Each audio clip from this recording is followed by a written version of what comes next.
अस्सलाम वालेकुम, मेरा नाम है जवेरिया आदिल और आप देख रहे हैं तख्ती ऑनलाइन। आज की वीडियो में हम एक ऐसी दरियाफ्त के मुतालिक बात करने जा रहे हैं जिसके बाद हम ये जानने के काबिल हुए हैं कि इंसान के जिस्म में मौजूद सेल्स एक मखसूस फ्रीक्वेंसी से वाइब्रेट करते हैं। अगर इसे एक दरियाफ्त से ज्यादा यूं कहा जाए कि साइंसदानों ने इस बात की तस्दीक की है कि हमारे जिस्म में मौजूद सेल्स मखसूस फ्रीक्वेंसी से वाइब्रेट करते हैं तो गलत ना होगा। जिस फ्रीक्वेंसी से हमारे जिस्म में मौजूद सेल्स वाइब्रेट करते हैं इसे रेजोनेंट फ्रीक्वेंसी के नाम से जाना जाता है। यहाँ आपका सवाल होगा कि रेजोनेंट फ्रीक्वेंसी क्या है? रेजोनेंट फ्रीक्वेंसी दरअसल किसी भी ऑब्जेक्ट या किसी भी चीज के थरथराने की वो कुदरती फ्रीक्वेंसी होती है जिस पर वो चीज या ऑब्जेक्ट ज्यादा से ज्यादा वाइब्रेट कर सकता हो। साइंसदानों का कहना है कि हमारे जिस्म में मौजूद हर सेल एक कुदरती फ्रीक्वेंसी से वाइब्रेट करता है। ना सिर्फ जिस्म में मौजूद हर सेल वाइब्रेट करता है बल्कि ये वाइब्रेशन काबिल समात भी है, लेकिन इसको सुनने के लिए बहुत ताकतवर आलात की जरूरत है जो फिलहाल हमारे पास मौजूद नहीं। आज की वीडियो में हम इसी दरियाफ्त के मुतालिक बात करने वाले हैं। हम ये जानने की कोशिश करेंगे कि ये दरियाफ्त मेडिकल की फील्ड में किस कदर अहमियत की हामिल है और साइंसदान आखिर किस तरह ये जानने में कामयाब हुए कि हमारे जिस्म में मौजूद सेल्स वाइब्रेट करते हैं।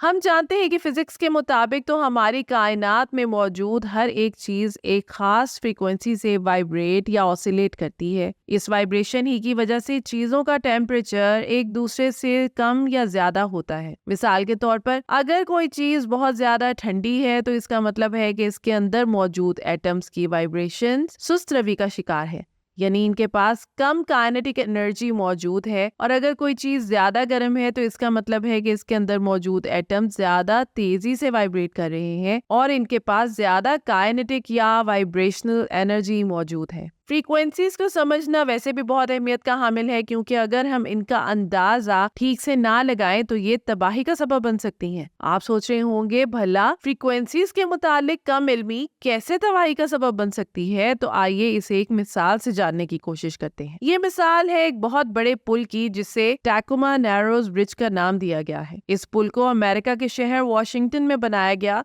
ये पुल यूं तो बहुत वजनी था लेकिन जल्द ही इस पुल ने बाकायदा तौर पर हवा में झूलना शुरू कर दिया, जिसकी वजह ये थी कि इसे तामीर करने वालों ने इस इलाके में हवा की कुदरती फ्रीक्वेंसी का अंदाजा नहीं लगाया था। दरअसल इस इलाके में मौजूद हवा की लहरों की फ्रीक्वेंसी इस पुल की नेचुरल फ्रीक्वेंसी के बराबर थी, जिसकी वजह से इस पुल के वाइब्रेट करने का एम्पलीट्यूड बढ़ता चला गया। नतीजतन ये पुल अपना वजूद बरकरार न रख सका और गिरकर तबाह हो गया। इस मिसाल से हमें एक तो ये समझने को मिला कि कैसे फ्रीक्वेंसीज के मुतालिक इल्म होना बहुत अहमियत का हामिल है, और दूसरी चीज ये भी जानने को मिली कि हमारी कायनात में मौजूद हर छोटी से छोटी चीज से लेकर बड़ी से बड़ी चीज वाइब्रेट करती है। अरसे दराज से साइंसदान इस सोच में थे कि क्या हमारे जिस्म में मौजूद खलिए भी वाइब्रेट करते होंगे। मजीद ये कि अगर जिस्म में मौजूद सेल्स वाइब्रेट करते हैं तो क्या इनकी वाइब्रेशंस काबिल समात हैं या नहीं। अब ये रिसर्च सामने आ चुकी है जो बताती है कि हमारे जिस्म के सेल न सिर्फ वाइब्रेट करते हैं बल्कि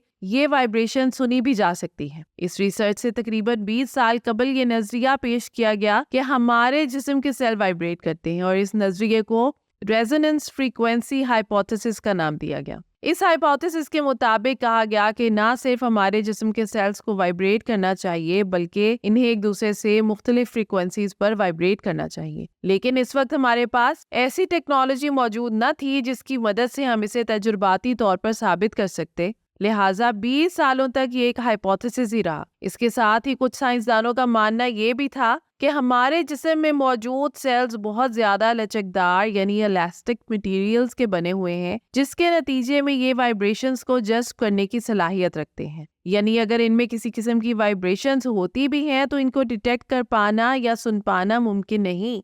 अब जानने की कोशिश करते हैं कि किस तकनीक का इस्तेमाल करके साइंसदान ये जानने में कामयाब हुए कि हमारे जिस्म के सेल वाइब्रेट करते हैं इस स्टडी में साइंसदानों ने जिस तकनीक का इस्तेमाल किया है इसे कैंटिलीवर तकनीक के तौर पर जाना जाता है। इसे आप स्विमिंग पूल में लगे हुए एक डाइविंग बोर्ड की मिसाल से समझ सकते हैं, जो बहुत ज्यादा लचकदार होता है और जिसके एक सिरे के नीचे सपोर्ट मौजूद होती है, जबकि दूसरा सिरा किसी भी सपोर्ट के अलावा बआसानी ऊपर नीचे हरकत कर सकता है, जिस पर खड़े होकर अक्सर तैराक और खिलाड़ी पूल में छलांग लगाते हैं। खिलाड़ी इस बोर्ड पर 1 से 2 बार उछलकर एनर्जी हासिल करते हैं, जिसके बाद वो बहुत ऊंचाई से पूल में छलांग लगाने के काबिल हो पाते हैं। अब आपका ये सवाल होगा कि आखिर इस तकनीक का इस्तेमाल करके जिस्म में मौजूद सेल्स की वाइब्रेशंस कैसे मालूम की गई, तो आइए इसे जानने की कोशिश करते हैं। इस स्टडी में साइंसदानों ने माइक्रोस्कोपिक साइज के कैंटिलीवर यानी बोर्ड्स का इस्तेमाल किया, जो इंतहाई लचकदार मटेरियल से बने थे। ये इतने छोटे थे कि आम आंख से दिखाई भी नहीं देते थे। इनका साइज इतना छोटा इसलिए रखा गया क्योंकि इनका मकसद इन पर किसी बड़े ऑब्जेक्ट के बजाय महज किसी सेल या प्रोटीन को रखकर इसकी वाइब्रेशन मालूम करना। इन कैंटिलीवर या बोर्ड्स का साइज माइक्रोमीटर में या इससे भी कम था। साइंसदानों ने इन माइक्रोस्कोपिक बोर्ड्स पर कुछ सेल्स को रखा और इन पर लेजर लाइट की रोशनी डाली, जिसके नतीजे में इन सेल्स ने वाइब्रेट करना शुरू कर दिया। इनकी वाइब्रेशंस की वजह से बोर्ड ने भी ऊपर नीचे वाइब्रेट करना शुरू कर दिया और आहिस्ता आहिस्ता इन सेल्स के वाइब्रेट करने का एम्पलीट्यूड बढ़ता चला गया। फिर एक वक्त ऐसा आया कि साइंसदानों ने इनको वाइब्रेट करवाकर इनके थरथराने की नेचुरल रेजोनेंस या नेचुरल फ्रीक्वेंसी मालूम कर ली। साइंसदानों को इन सेल्स की जो वाइब्रेशंस मिली वो इससे कदरे मुख्तलिफ थी जो इनके अंदाजे के मुताबिक होनी चाहिए थी। साइंसदानों के मुताबिक इसकी मुमकिन वजह ये थी कि ये सेल्स खुद भी वाइब्रेट करती हैं, तो इनकी अपनी वाइब्रेशंस ओवरऑल नतीजों पर असरअंदाज होती हैं। इस रिसर्च में साइंसदानों ने जिस माइक्रो कैंटिलीवर या बोर्ड का इस्तेमाल किया, इसकी लंबाई 50 माइक्रोमीटर जबकि चौड़ाई 270 नैनोमीटर थी। ये कैंटिलीवर सिलिकॉन और गोल्ड का बना हुआ था। जिन सेल्स के वाइब्रेट करने की फ्रीक्वेंसी को मालूम किया गया, इन्हें इंसान की छाती से लिया गया था। यानी इस स्टडी में ब्रेस्ट सेल के वाइब्रेट करने की नेचुरल फ्रीक्वेंसी मालूम की गई। साइंसदानों ने यह भी देखा कि वो सेल्स जो एक दूसरे की निस्बत कुछ बड़े थे, इनके थरथराने की फ्रीक्वेंसी बाकी सेल से कदरे मुख्तलिफ थी, जिससे हमें ये जानने में मदद मिली कि हमारे जिस्म में मौजूद सेल्स ना सिर्फ वाइब्रेट करते हैं बल्कि इनके वाइब्रेट करने की फ्रीक्वेंसी भी एक दूसरे से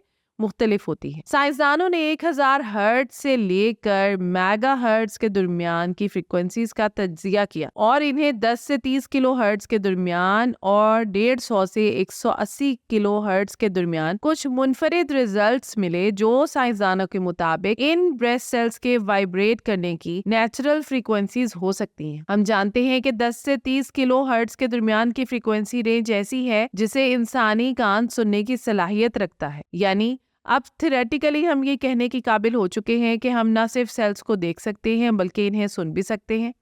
मुमकिन है कि मुस्तकबिल में हम सेल्स को सुनकर इनके मुतालिक वो मालूमात हासिल कर सकें जो इन्हें देखने पर भी नहीं मिलती। ये रिसर्च मेडिकल की फील्ड में कई नए रास्ते खुलने की वजह साबित हो सकती है। अब हम जान चुके हैं कि हमारे जिस्म में मौजूद सभी सेल्स वाइब्रेट करते हैं और इनके वाइब्रेट करने की एक मखसूस फ्रीक्वेंसी है जिसे रेजोनेंट फ्रीक्वेंसी का नाम दिया गया है। तो मुमकिन है कि मुस्तकबिल में हम इन सभी सेल्स की इनफरादी रेजोनेंट फ्रीक्वेंसीज को सुनकर एक जानदार के सेहतमंद होने या बीमार होने के मुतालिक अंदाजा लगा सकें। ये रिसर्च ये भी बताती है कि मुस्तकबिल में हम अल्ट्रासाउंड का इस्तेमाल करके जिस्म के इन हिस्सों को भी ठीक करने के काबिल हो जाएंगे जहां इलाज का कोई दूसरा तरीका कारगर साबित नहीं होता। ये स्टडी बहुत अहमियत की हामिल है क्योंकि साइंसदानों के मुताबिक मुस्तकबिल में हम बस अल्ट्रासाउंड का इस्तेमाल करके एलर्जी जैसी बीमारी को फैलने से रोक पाएंगे। मुस्तकबिल में अल्ट्रासाउंड का इस्तेमाल करके जिस्म के इन मखसूस हिस्सों को ठीक किया जा सकेगा जो किसी बीमारी का शिकार है, जबकि हमें एंटीबायोटिक अद्वियात भी नहीं खाना पड़ेंगी जो एक तरफ तो फायदा पहुंचाती हैं जबकि दूसरी तरफ इनके कई साइड इफेक्ट्स भी हैं। तो ये थी आज की वीडियो। उम्मीद करती हूँ कि ये वीडियो आपके लिए बहुत इन्फॉर्मेटिव और दिलचस्प रही होगी। आपसे गुजारिश है कि वीडियो को लाइक करें और ऐसी ही मजीद दिलचस्प, इन्फॉर्मेटिव और एजुकेशनल वीडियोस के लिए हमारे चैनल तख्ती ऑनलाइन को सब्सक्राइब करके बेल आइकॉन को भी लाजमी प्रेस कर लें। शुक्रिया। मिलते हैं ऐसी ही किसी नई वीडियो में। मुझे दीजिए इजाज़त। अल्लाह हाफिज़।